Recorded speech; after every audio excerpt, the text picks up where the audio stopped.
প্রিয় বন্ধুরা, তোমাদের সকলকে স্বাগত জানাই অপূর্ব মান্না হোম টিউটর ইউটিউব চ্যানেলে। আজ আমি তোমাদের সঙ্গে তোমাদের সপ্তম শ্রেণীর পরিবেশ ও বিজ্ঞান বিষয়ের ক্লাস করব মডেল সেট 7। এই মডেল সেট 7-এর সমস্ত প্রশ্ন ও তার উত্তরের সমাধান নিয়ে এলাম। তোমরা যদি এই পিডিএফটি কিনতে চাও অবশ্যই হোয়াটসঅ্যাপে যোগাযোগ করো। কম দামে আমাদের কাছ থেকে তোমাদের সপ্তম শ্রেণীর সমস্ত সাবজেক্টের পিডিএফ কিনতে পারবে।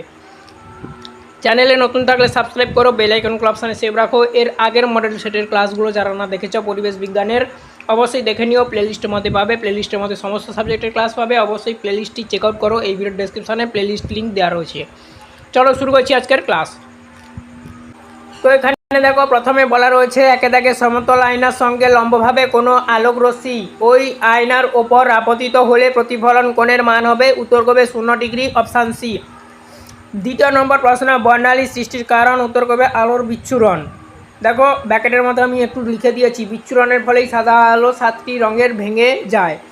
সুপ্রভা বস্তু হলো পরবর্তী প্রশ্ন। উত্তর করবে অপশান বি, নক্ষত্র। তারপর দেখো 4 দাগের প্রশ্ন, টর্চ থেকে নির্গত আলো অভিসারী, সমান্তরাল, অপসারী কোনোটাই নয়। উত্তর কি হবে? উত্তর করবে অপসারী রশ্মিগুচ্ছ। 5 দাগের প্রশ্ন দেখো, চৌম্বকত্বের নিশ্চিত পরীক্ষা হলো। উত্তর করবে শুধুমাত্র বিকর্ষণ ধর্ম। 6 দাগের প্রশ্ন দেখো, একটি দণ্ডচুম্বকের 3টি টুকরো করা হলে। উত্তর করবে 3টি টুকরোই চুম্বক থাকবে। তারপরে প্রশ্ন দেখো, বলা রয়েছে তড়িৎ চুম্বকের শক্তি বৃদ্ধি সম্ভব কোন ক্ষেত্রে? পরবর্তী প্রশ্ন 7 দাগের প্রশ্ন। উত্তর করবে পরিবাহীতে তড়িৎ প্রবাহ মাত্রা বাড়লে। 8 দাগের প্রশ্ন দেখো, চুম্বক যখন কোনো চৌম্বক পদার্থকে আকর্ষণ করে তখন। উত্তর করবে আবেশ আগে হয়, আকর্ষণ পরে হয়। পরবর্তী প্রশ্ন দেখো 9 দাগের প্রশ্ন, বলা রয়েছে এই চিহ্নের জন্য নিচের কোন বর্তনী চিত্রটি ঠিক? উত্তর করবে যে অপশান বি, অর্থাৎ দেখো এখানে বলা হচ্ছে চিত্রে 3টি বাল্ব সমান্তরাল সমবায় আছে আর কি। এটা দেখো বি নম্বর চিত্রটি সঠিক। চিত্রে বিতে 3টি বাল্বই ব্যাটারির সাথে সমান্তরালে যুক্ত আছে, যা উপরের প্রতীকের সাথে মেলে আর কি। তারপরে দেখো নেক্সট প্রশ্ন, বাস গাড়ির শক্তিশালী ব্যাটারিতে থাকে। উত্তর করবে সেকেন্ডারি সেল। পরবর্তী প্রশ্ন 11 দাগের প্রশ্ন, 10-এর পর বস্তুগুলির মধ্যে তড়িতে সুপরিবাহী হলো। উত্তর করবে লোহার পেরেক। পরবর্তী প্রশ্ন 12 দাগের প্রশ্ন, ফিউজ তারের গলনাঙ্ক কম। উত্তর করবে অপশান এ। 13 দাগের প্রশ্ন, মাটিতে ড্রিল করে প্রথমে পেট্রোলিয়াম উৎপাদন শুরু হয়। উত্তর করবে আমেরিকায়। তারপরে দেখো নেক্সট বলা রয়েছে 14 দাগের প্রশ্ন, যতদিন যাচ্ছে প্রচলিত শক্তির উৎসগুলি বাড়ছে, একই থাকছে, কমছে কোনোটাই নয়। উত্তর করবে অপশানগুলোর মধ্যে প্রচলিত শক্তি যেমন কয়লা, পেট্রোলিয়াম, প্রাকৃতিক গ্যাস ব্যবহার ক্ষেত্রে সঠিক উত্তরটি হবে কমছে। তারপর দেখো নেক্সট, সৌর প্যানেলে ব্যাটারিগুলোতে বিদ্যুৎ। উত্তর করবে জমা হয়ে থাকে। আচ্ছা, সঠিক বক্তব্যটি হলো উত্তর করবে পরিবেশ বান্ধব শক্তি ও প্রচলিত শক্তি ব্যবহারে পৃথিবী রক্ষা করবে। তারপরে দেখো শূন্যস্থান পূরণ করতে বলেছে, যেটা শূন্যস্থানে হবে আমি মোটা করে লিখে দিয়েছি। সূর্য থেকে আলোক রশ্মিগুচ্ছ সমান্তরাল আলোক রশ্মি বলা যেতে পারে। উত্তর করবে সমান্তরাল আর কি। শূন্যস্থান পূরণ দিয়েছে তোমাদের, শূন্যস্থান পূরণ করতে বলেছে তোমাদের। দেখো একটি দণ্ডচুম্বকের জ্যামিতিক দৈর্ঘ্য 8 সেন্টিমিটার হলে তার চুম্বক দৈর্ঘ্য হবে ড্যাশ 6.8 সেন্টিমিটার। তারপর দেখো কোনো সেলে রাসায়নিক শক্তি ড্যাশ শক্তিতে পরিণত হয়, তড়িৎ শক্তি। শূন্যস্থানে করবে কয়লা হলো একটি গুরুত্বপূর্ণ ড্যাশ জ্বালানি, জীবাশ্ম জ্বালানি। তারপর দেখো একটি বা দুটি বাক্য উত্তর দিতে বলেছে, দেখে নাও প্রশ্নগুলোর উত্তর। আলোক রশ্মি কাকে বলে? বাস্তবে কি আলোক রশ্মির অস্তিত্ব আছে? আলোর চলার পথকে একটি তীরচিহ্ন যুক্ত সরল রেখার দ্বারা প্রকাশ করা হয়, একেই আলোক রশ্মি বলে। বাস্তবতা না, বাস্তবে আলোক রশ্মি কোনো আলাদা অস্তিত্ব নেই। এটি আলোর গতিপথ বোঝানোর জন্য ব্যবহৃত একটি জ্যামিতিক ধারণা মাত্র। আলো আসলে একগুচ্ছ আলোক রশ্মি বা রশ্মিগুচ্ছ হিসাবে চলে। প্রিজম কি? এর কাজ লেখো। 3টি আয়তাকার বা 2টি ত্রিভুজাকার তল দিয়ে ঘেরা স্বচ্ছ প্রতিসারক মাধ্যমকে প্রিজম বলে। কাজ, প্রিজমের প্রধান কাজ হলো আলোর প্রতিসরণ ঘটানো এবং সাদা আলোকে ধাত্রী বর্ণে বিশ্লিষ্ট অর্থাৎ বিচ্ছুরণ করা। তারপরে প্রশ্ন দেখো, শুষ্ক বায়ুতে যে তড়িতের কুপরিবাহী তা তুমি কিভাবে প্রমাণ করবে? আমাদের বাড়ির আশেপাশে বা রাস্তার ইলেকট্রিক খুঁটিতে তারগুলো খোলা থাকে। যদি বাতাস তড়িৎ পরিবাহী হতো তবে ওই তার থেকে বিদ্যুৎ বাতাসের মাধ্যমে আমাদের শরীরে চলে আসতো এবং আমরা শক খেতাম। কিন্তু বাস্তবে তা হয় না বললেই আমরা নিরাপদে থাকি। এর থেকেই প্রমাণিত হয় যে শুষ্ক বায়ু তড়িতে কুপরিবাহী।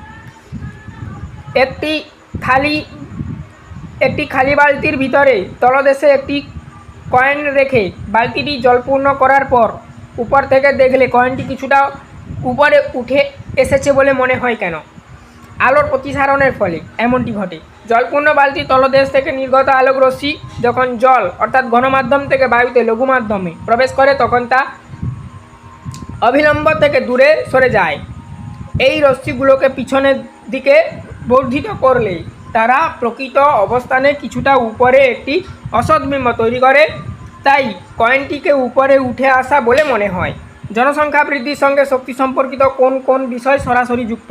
জনসংখ্যা বৃদ্ধির ফলে শক্তির চাহিদা বহুগুণ বেড়ে যাচ্ছে, যার ফলে দুটি প্রধান সমস্যা দেখা দিচ্ছে। গচ্ছিত জীবাশ্ম জ্বালানি যেমন কয়লা, পেট্রোলিয়াম দ্রুত ফিরে আসছে। অধিক শক্তি উৎপাদনের জন্য পরিবেশ দূষণ ও বিশ্ব উষ্ণায়ন অর্থাৎ গ্লোবাল ওয়ার্মিং বৃদ্ধি পাচ্ছে। এলইডি কি? এলইডিতে শক্তির কীরূপ পরিবর্তন ঘটে? উত্তর করবে যে এলইডি এর পুরো নাম হলো লাইট ইমিটিং ডায়োড। ঠিক আছে। শক্তির বিবর্তন এলইডিতে তড়িৎ শক্তি সরাসরি আলোক শক্তিতে রূপান্তরিত হয়। এতে খুব সামান্য তাপ উৎপন্ন হয় বলে এটি অত্যন্ত শক্তি সাশ্রয়ী। আর এলইডির ফুল ফর্মটা আমি বাংলাতেও ব্যাকেটে লিখে দিয়েছি। 3-4টি বাক্যে উত্তর দিতে বলেছে, দেখে নাও। একটি বর্তনীর ছবি অঙ্কন করো যাতে 4টি বাল্ব, 4টি সেল দিয়ে তৈরি ব্যাটারি, প্রয়োজনীয় মতন তার ও একটি সুইচ অফ অবস্থায় থাকবে। উত্তর, এই প্রশ্নটা তোমরা তোমাদের মানে খাতাতে করবে, তবুও দেখে নাও। সরল বর্তনী চিত্র আঁকতে হবে আর কি তোমাদের খাতাতে, পরপর যুক্ত থাকবে। আমি ধারণাটা দিয়ে দিয়েছি, তোমরা পড়ে নিবে। ঠিক আছে। ধরা যাক একটি ডোবায় স্বচ্ছ জল আছে। ডোবার তলদেশের কাছাকাছি একটি ছোট মাছ স্থির হয়ে ভেসে আছে। ঠিক আছে।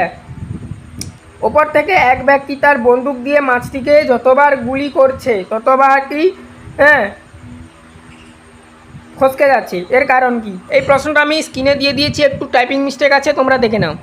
ডোবার বার থেকে বন্দুক দিয়ে মাছটিকে সরাসরি লক্ষ্য করে গুলি করলে সাধারণত মানে লক্ষ্যভ্রষ্ট হওয়ার কথা,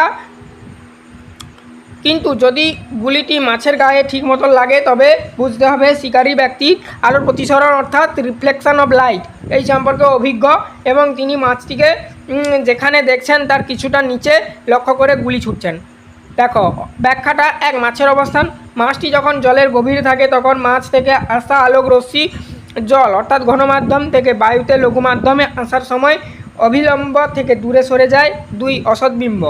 এর ফলে পাড়ে দাঁড়িয়ে থাকা শিকারিটি মাছটিকে তার প্রকৃত অবস্থানের চেয়ে কিছুটা উপরে এবং সমানভাবে দেখেন। একে মাছের অসৎবিম্ব বলা হয়। 3 নম্বর দেখো লক্ষ্যভেদ করার কৌশল।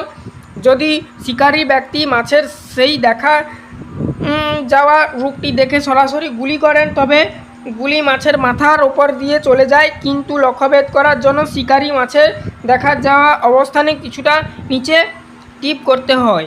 আলোর প্রতিফলনের সূত্রগুলি বিবৃত করো। আলোর প্রতিফলনের 2টি প্রধান সূত্র। প্রথম সূত্র, আপতিত রশ্মিগুচ্ছ প্রতিফলিত রশ্মি এবং আপতন বিন্দুতে প্রতিফলনের উপর অঙ্কিত অবিলম্ব সর্বদা একই সমান্তরালে থাকে। দ্বিতীয় সূত্র, আপতন কোণের মান সর্বদা প্রতিফলন কোণের মানের সমান হয়। পৃথিবীর একটি বিরাট চৌম্বক না হলে কি কি ঘটনা ঘটত? পৃথিবীর একটি বিরাট চুম্বক না হলে নিম্নলিখিত বিপর্যয়গুলি ঘটত। পৃথিবীর ওপরে থাকা শক্তিশালী সৌরঝড় বা মহাজাগতিক ক্ষতিকারক রশ্মিগুলো সরাসরি বায়ুমণ্ডল প্রবেশ করত, যা প্রাণীকুলের অস্তিত্ব বিপন্ন করত। পরিযায়ী পাখিরা বা সমুদ্রের কচ্ছপ যারা পৃথিবীর চৌম্বক ক্ষেত্র দেখে পথ চিনে যাতায়াত করে তারা দিকভ্রষ্ট হতো। কম্পাস বা দিক নির্ণয় যন্ত্র কাজ করতো না, ফলে সমুদ্র বা আকাশের দিক নির্ণয় অসম্ভব হয়ে পড়ত। তড়িৎ চুম্বকের শক্তি কিভাবে বাড়াবে? তড়িৎ চুম্বকের শক্তি মূলত 3টি উপায় বাড়াবে। 1, পরিবাহীর মধ্য দিয়ে তড়িৎ প্রবাহ মাত্রা অর্থাৎ কারেন্ট বৃদ্ধি করলে। 2, কাঁচা লোহার মাজ্জার ওপর জড়ানো তারের পাক সংখ্যা বৃদ্ধি করলে। 3, মাজ্জা হিসাবে উন্নত মানের চৌম্বক পদার্থ যেমন কাঁচা লোহা ব্যবহার করলে। সৌরশক্তি ব্যবহার করার অসুবিধাগুলি লেখো। সৌরশক্তি ব্যবহারের প্রধান অসুবিধাগুলি হলো সৌর প্যানেল বসানোর প্রাথমিক খরচ বা পরিকাঠামো তৈরির ব্যয় অনেক বেশি। 1, 2, মেঘলা আকাশ বা বর্ষাকালে এবং রাতে সৌরশক্তি পাওয়ার সম্ভাবনা খুবই কম। সৌরশক্তি সঞ্চয় করে রাখা ব্যাটারি বা প্রযুক্তি এখনও বেশ ব্যয়বহুল। 4 নম্বর, বিপুল পরিমাণ বিদ্যুৎ উৎপাদনের জন্য অনেক বড় জায়গা প্রয়োজন হয়। এবার দেখো কি উপায়ে তুমি শক্তির অপব্যবহার কমাবে। উত্তর লিখবে যেটা শক্তির অপব্যবহার কমাতে আমি নিচের পদক্ষেপগুলি অবলম্বন করবো বা নেব। 1, প্রয়োজন না থাকলে ঘর থেকে বেরোনোর সময় লাইট ফ্যান বা এসি সুইচ বন্ধ করে দেব। 2, সাধারণ বাল্বের বদলে শক্তি সাশ্রয়ী এলইডি বা সিএফএল বাল্ব ব্যবহার করবে। 3, দিনের বেলা জানালা খোলা রেখে প্রাকৃতিক আলোর ব্যবহার বাড়ানো। 4, ব্যক্তিগত গাড়ির বদলে গণপরিবহন অর্থাৎ বাস, ট্রেন বা সাইকেল ব্যবহার করে জ্বালানি সাশ্রয় করবে। পরবর্তী প্রশ্ন, পিনহোল অর্থাৎ সুছিদ্র ক্যামেরার কার্যনীতি ব্যাখ্যা করো। পিনহোল ক্যামেরা আলোর সরলরৈখিক গমন ধর্মের ওপর ভিত্তি করে কাজ করে। একটি অন্ধকার বাক্সের একদিকের গায়ে খুব ছোট্ট একটি ছিদ্র থাকে। বাইরে আলোকিত বস্তু থেকে আসা আলো ওই ছিদ্র দিয়ে বাক্সের উল্টো দিকে পর্দায় পড়ে। যেহেতু আলোকরশ্মি সরল রেখায় চলে, তাই উপরের অংশে সাদা পর্দার নিচে এবং নিচের অংশে আলো পর্দার উপরে পড়ে। ফলে পর্দার বস্তুর একটি উল্টো অর্থাৎ বিপরীত এবং সৎ প্রতিকৃতি গঠিত হয়। সত্য মিথ্যা লিখতে বলেছে। একটি অস্থানিক মূল হলো গুচ্ছমূল। উত্তর করবে সত্য। প্রদত্ত কোনটি একটি কাণ্ড নয়? এগুলো কিন্তু জীবন বিজ্ঞানের প্রশ্ন।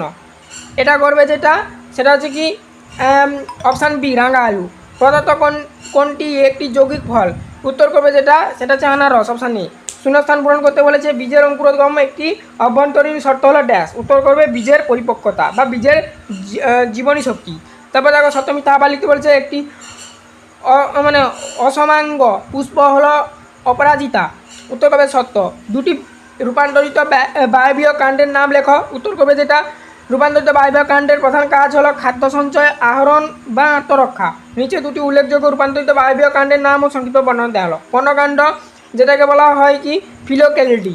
দেখো ফণিবনসা বা ক্যাকটাস জাতীয় উদ্ভিদের কাণ্ড পাতার মতন চ্যাপ্টা, সবুজ ও রসালো হয়। একটি খাদ্য তৈরি ও জল সঞ্চয় করে। দ্বিতীয় নম্বর দেখো শাখার আকর্ষণ, স্টিম টেন্ড্রিল। দেখো ঝুমকোলতা বা আঙুরের লতার মতন উদ্ভিদের কক্ষীয় মুকুল সরু সুতোর মতন কুণ্ডলীয় পাকানো অঙ্গে পরিণত হয়, যা আহরণে সাহায্য করে। পরবর্তী দেখো শাখা কণ্টক, স্টিম থ্রোন। বেল বা লেবু গাছের কক্ষীয় মুকুল যখন তীক্ষ্ণ ও শক্ত কাটায় রূপান্তরিত হয়, তখন তাকে শাখা কণ্টক বলে।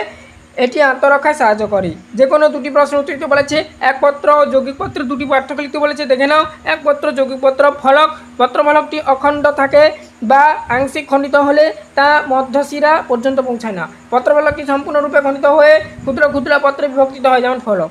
কাক্ষীয় মুকুল, দেখো পত্রবৃন্তের গোড়ার একটি কাক্ষীয় মুকুল থাকে। পত্রকের গোড়ার কোনো কাক্ষীয় মুকুল থাকে না, কেবল মূল বৃন্তের গোড়ায় থাকে।